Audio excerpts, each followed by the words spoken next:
Setiap kali masak nasi, mesti kita nak kena lap kan tepi-tepi periuk nasi. Yang tu I tak suka pakai. So, I tukar yang baru yang ni. Puas hati. Mak-mak kita dulu masak, mesti ada penutup boleh cabut ni kan. Senang. Dekat tepi dia ni, nampak tak ada lubang? Lubang ni lah mengeluarkan dia punya, masa dia menggelegak tu, dia tak akan melimpah air dekat tepi-tepi periuk nasi kita.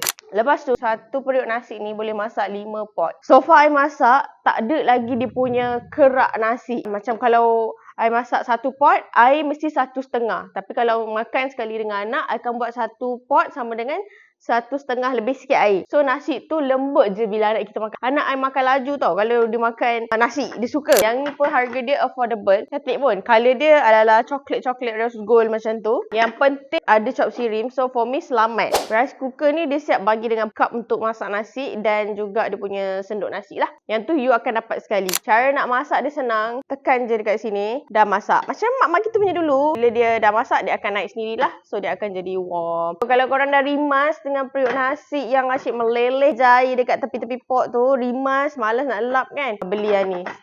Yang ni I suka. Sebab I pun pakai.